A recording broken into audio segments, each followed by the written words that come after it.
guys, so welcome back to our channel. This is going to be the first awareness program with the healers, and today we will be focusing on waste management in Sri Lanka.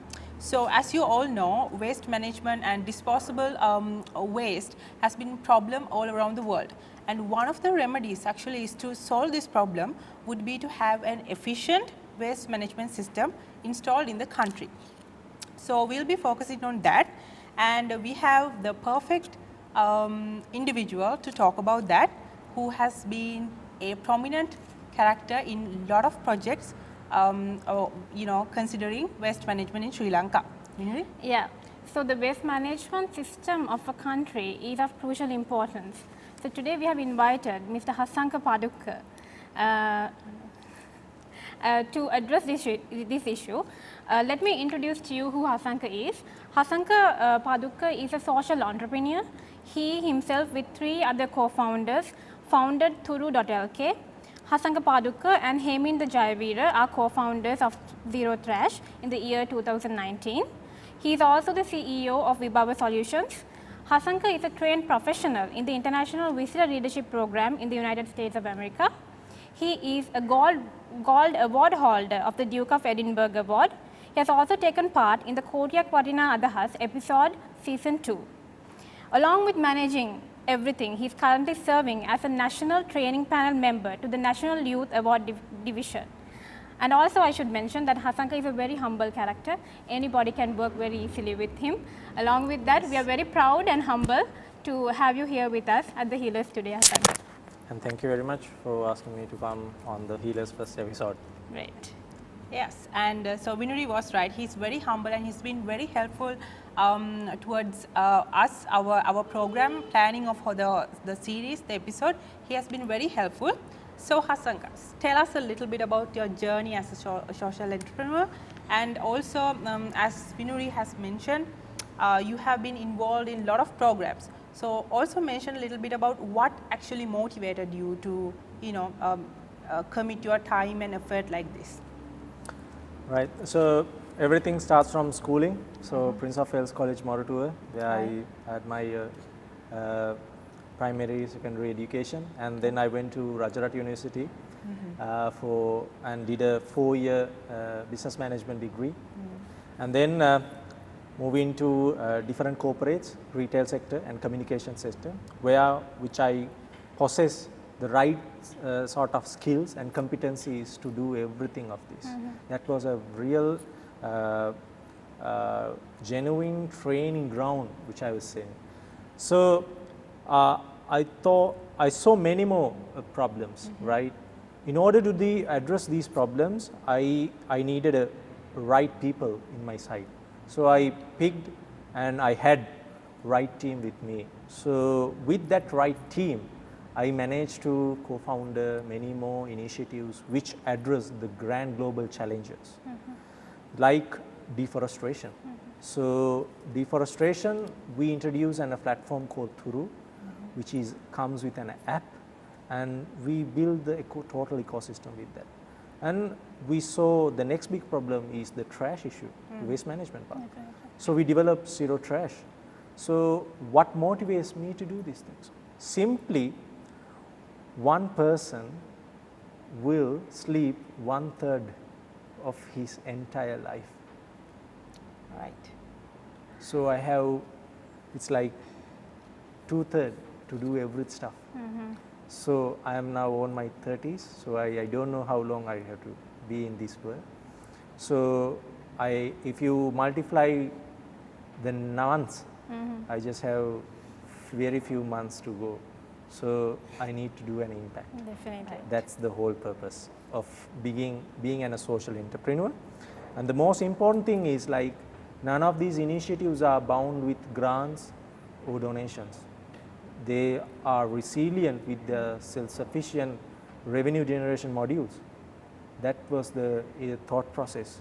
Rather than being a burden for anyone, we have started and robusted our initiatives.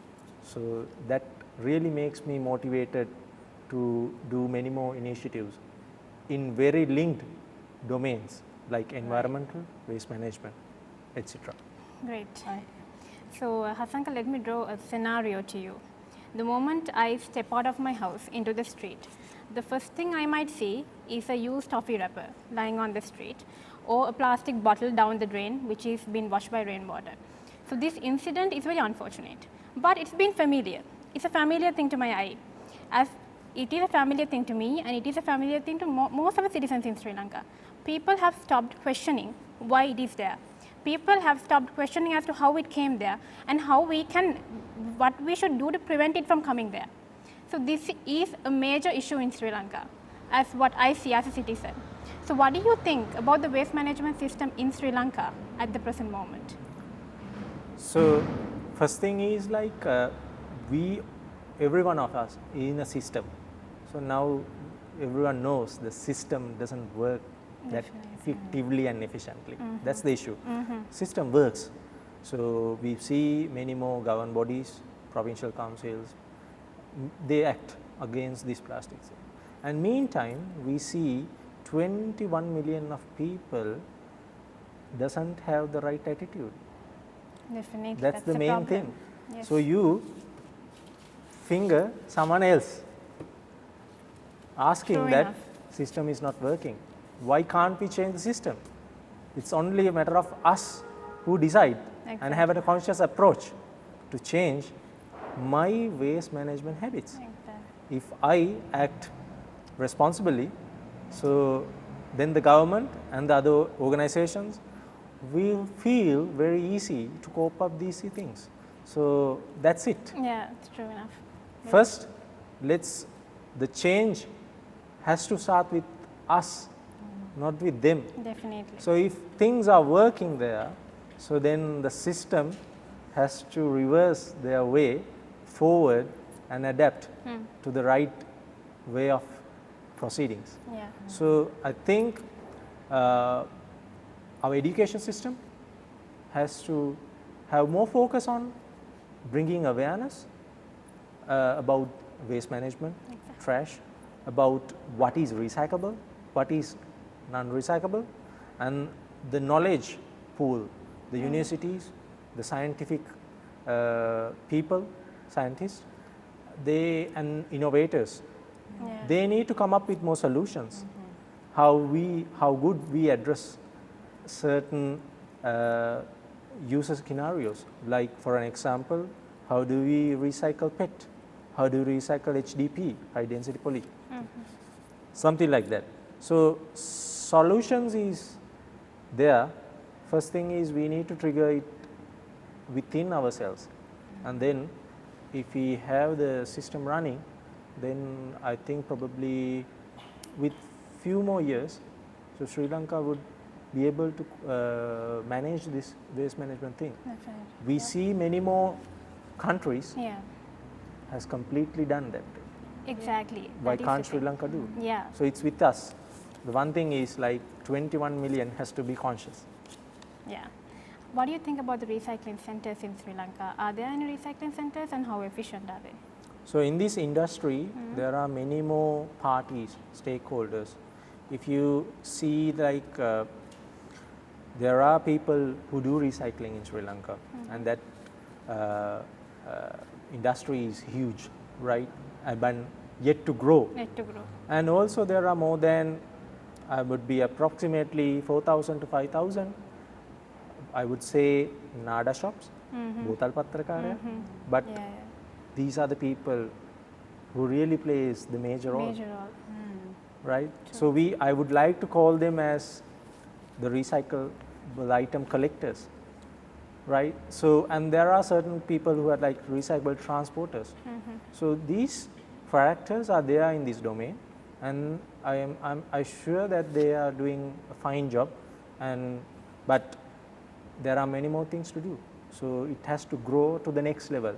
It was there for the last 20 years, and now it is highly growing. Yeah. So we see many more people, many more initiatives, many more organizations come into this sector, and volunteers especially, and groups will come into the sector and do a change and a huge impact on recycling. Definitely. Yeah, Iresha? when you talk about recycling, are there any dumping sites in Sri Lanka, and like how is the management of those sites happening, and what's the impact? So it's like you are talking about landfills, Yeah. right? Yeah. So there may be different scientific approaches about landfill, and I'm sure that there are many more authorities and the government organizations would have managing these bins. So for an example, if I know Karadiyana, which is very close to Ratmalana, Moratuwa area, and per once particular day, I'm just using the approximate numbers, it's like from 13 to 17 municipal councils, they send trucks filled of trash, which is like 600 to 500 trucks per day, something like that. So everything comes there and they dump. So now they have an approach like they do have the degradable waste, one dumping site, and the mixed waste. So they also find very difficult that people mix everything together. So that's the problem. hardest thing in Sri Lanka. That's why dumping sites are being created. So if you see the contents like Muthurajavela and Meetotamulla, if you go into the roots, it's like chicken and egg. So municipal councils created or the government authorities created landfills, allocated the land, and people used to put everything together, and same time they throw it away, as you said, in the roadways. So now municipal have no opportunity, no other options, so they have to collect and put it into the landfill, and so this and that. So yeah, that's what the reason. Like we were talking the other day, it doesn't matter if there's a system implemented, like what we see is the reality. So if people individually doesn't support the system, then actually the system can't execute smoothly. Yeah. So Hasanka, now probably when you visit the US, it's very hard to find trash in the road. It's a beautiful country. So we can also be like that. It's just that we need the right mindset, right? So in order to be an efficient waste recycling country, what do you think should be improved?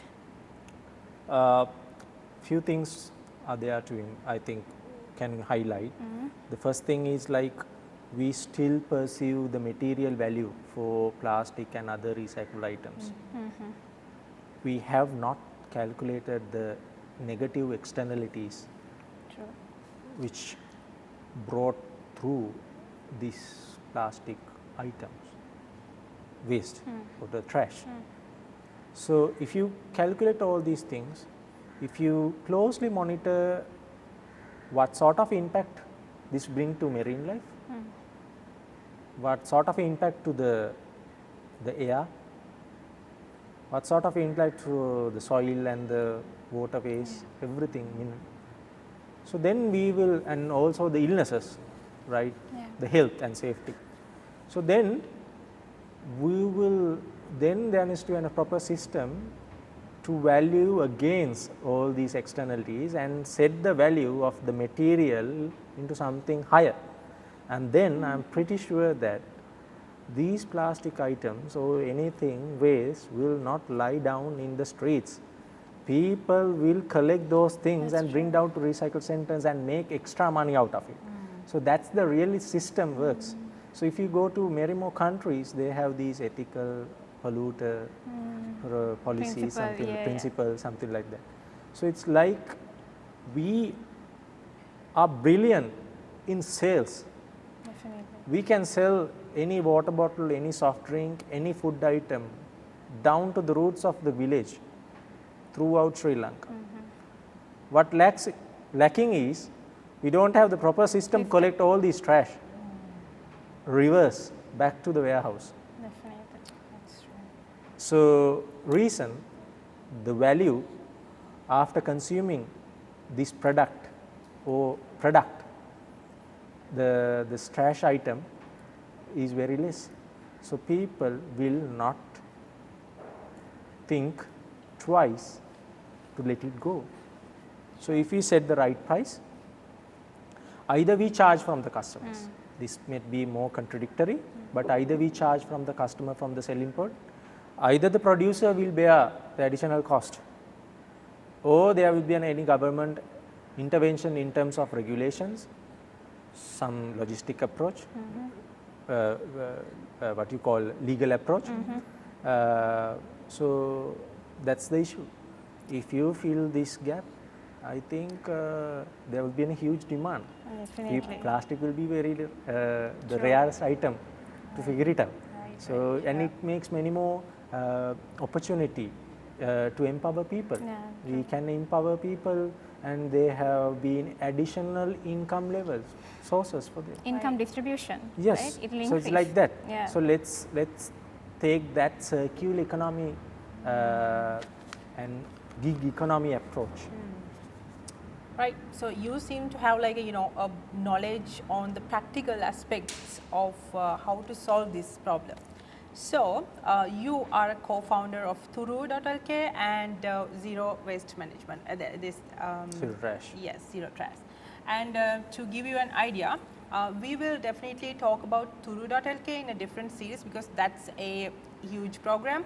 To cut you to the chase, it's a program where they plan to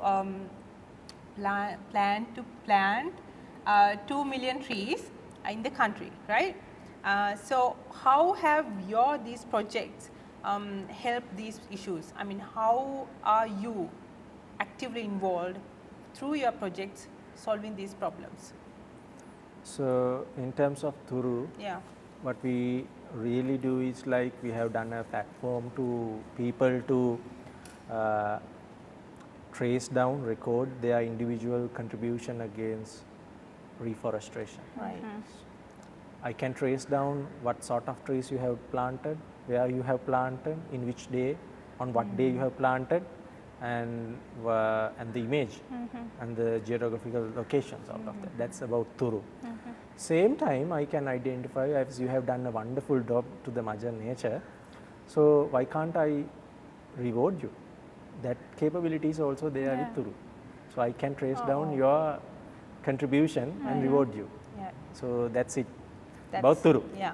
So more than 15K downloads there in App Store, but I know probably more than many more people apart from that number actively involved in tree planting, right? And we have created nurseries, we have created volunteer networks, and we have brought technology into reforestation, accelerate reforestation.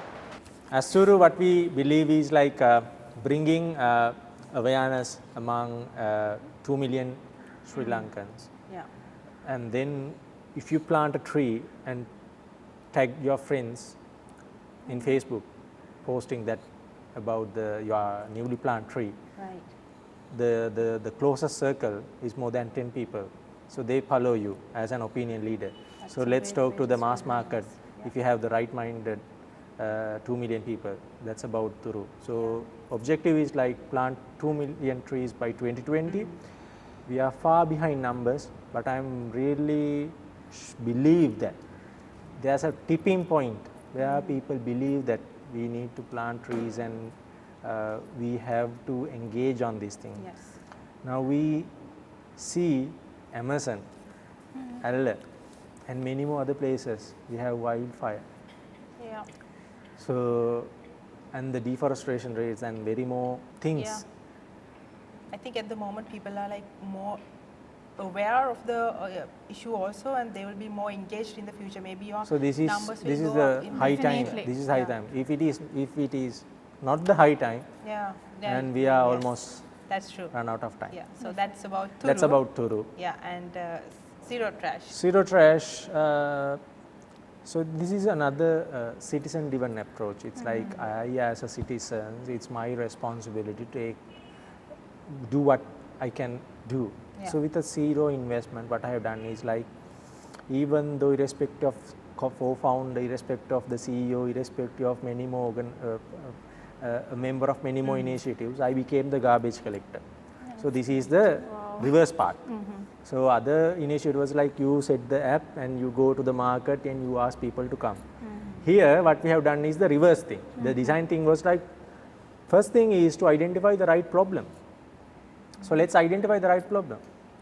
So in order to build a solid solution, first you need to be thorough on the problem. So we know the problem, and then to study further about the problem. How big is that problem? How say whether we can solve it is a technology thing, whether how much it will consume time to collect garbage, what sort of garbage there, and how it smells, and how dirty it is, and what sort of garbage count along with these plastic things. So I became the garbage collector, simple thing. I have put down all my ego, and I started in, and I had zero employees with me. I started, then my father supported me, and then I have few more colleagues who came and support me in order for transporting, something like that. So now slowly but steadily, the initial collection of 65 kg of PET bottles now been grown into a figure like 2 tons, like 2,000 kilos per month, without any intervention of government or any other party. So I collect 2 tons with the support of people, with the support of few active initiatives in Sri Lanka in terms of in this domain, right? So let's grow this to collect until 10 to 13 tons per month with a dedicated collection center. So Hasanka, every small change starts from home. How could the ordinary citizen help for a better tomorrow? I think we consume a lot of plastic. I mean, say whatever we eat, whatever we drink, most of the packaging are linked with plastic and polythene materials. And I have seen many more initiatives and organizations who are using degradable materials in order to reduce the thing. That's a very good thing. We have to appreciate them. So, however, the major part still we are stuck in the thing, and I do believe, this is my personal thing, reducing plastic doesn't solve the issue. That's not the cure. If you cut down many more trees and do paper and other stuff, that means we will surely run out of the forest. Everything is cover. interconnected. Yes. Yeah. So better thing is like what comes in or what goes in has to again comes in. So Yeah. true. That's a Yes. circle. Yeah. So let's make recycle collectors more easy to manage their day-to-day job routine. For an example, if you take one yogurt cup, if you ate the yogurt right now, if you want to send it to the recycling, so probably you have to wash it, right? Yeah. Otherwise, it's a Yeah. dairy stuff, Yeah. right? And then what you need to do is you have to wash it. So it's like approximately 300 to 400 milliliters would be sufficient to wash the cup. But so you, as a responsible person, leave it aside and let someone else blaming. Okay, so you manufacture this yogurt cup, so now it's your duty to wash it, right, or recycle it. And you left the cup there, and again the time passes away, and then after 1 or 2 weeks, then the dairy, whatever the remaining stuff get dry, and then the recycle pick this, and then it will take nearly more than 1 to 2 liters to get it clean. So simple as that. So let's give the biggest support. What we can do is like sorting the trash, and when you trying to hand it over to recycling or disposing. I would say the word recycling, not the disposing. It's like let's make it wash. Simple thing. Yeah, definitely. Either you remove the lid, fill some water and wash it away. So, the material is clean. So, the incremental cost for washing will be lesser for the recycler. Definitely. And the other one would be people waste many more resources. In terms of water, I have collected many more water bottles which are halfly used.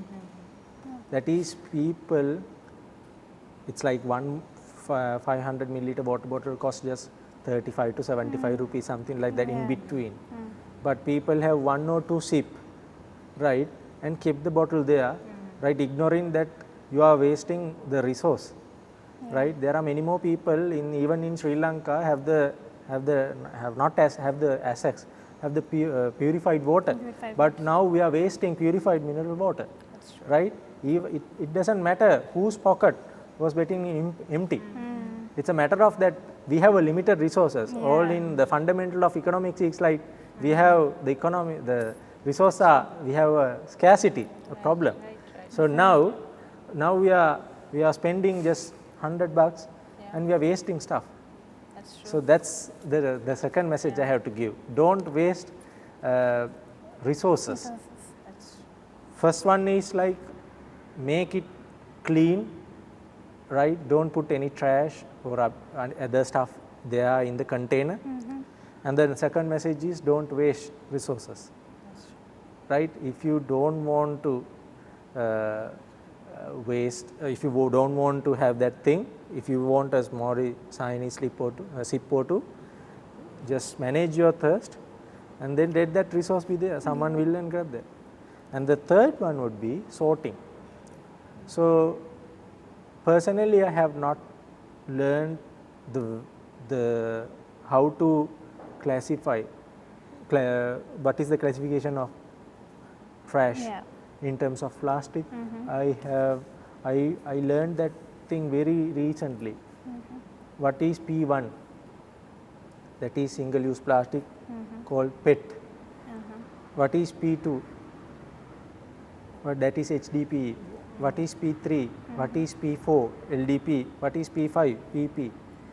We don't know about those things, but it's there in the products you use. You make it upside down, then you see a triangle which gives the what sort of a resin, whether it is recyclable or not, what sort of a material where this packaging materials has built. So we learned a lot today with let's our give interaction that with heads up. Hasanka. Then And I wanted to also not only tell you producers something but more. also the Did you know that the customers are Constitution aware of Sri of Lanka, whatever under the Article materials, 28, whatever the subsection products F, they use we as the can be ordinary citizens of recyclable, a country, cannot be we have a recyclable. duty and an So obligation let's make to awareness, protect nature and then conserve its ultimately, riches.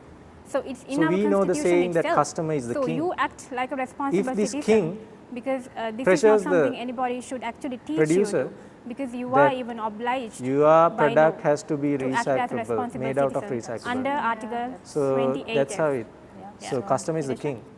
Wow, yeah. So yeah, there are so many tiny things that we have to discuss, and we need to spread the awareness of. We definitely will have to go for another episode. Definitely. To round up this episode, this is going to be the last one. Tell us a little bit now. You are doing two major projects, Thuru and Zero Waste Trash. So tell us a little bit about, to our viewers, if they want to help you, your projects, how can they actually do that? If they want to maybe contact you, how can the people actually help your projects? I take this opportunity as I can talk to your audience, not to take support for my initiative. Right. So let's make it for the entire recycling industry or the collectors. So people want to be cautious on what they do. So it's your thing. Support these recyclers, support these people who collect your trash. Support them sorting your trash, cleaning your trash, and then they will make this country free from trash. That's it. Wow. So we learned a lot today with our interaction with Hasanka, and I wanted to also tell you something more. Did you know that the Constitution of Sri Lanka, under Article 28, subsection F, we as the ordinary citizens of a country, we have a duty and an obligation to protect nature and conserve its riches. So it's in our Constitution itself. So you act like a responsible citizen, because this is not something anybody should actually teach you to, because you are even obliged by law to act as a responsible citizen under Article 28F. Yeah, Iresha? So yeah, that's very informative. So anyways guys, so that's the end of our episode 1. We will actually focus on doing a sort of like a series, because there are a lot of information that we have to deliver and we cannot do it within one episode.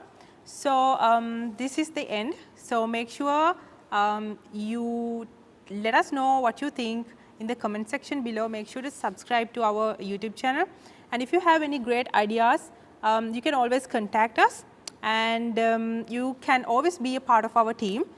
So this is a call out for volunteers as well. Thank you very much for tuning in, and stay tuned for the next episodes to come. Thank you very much.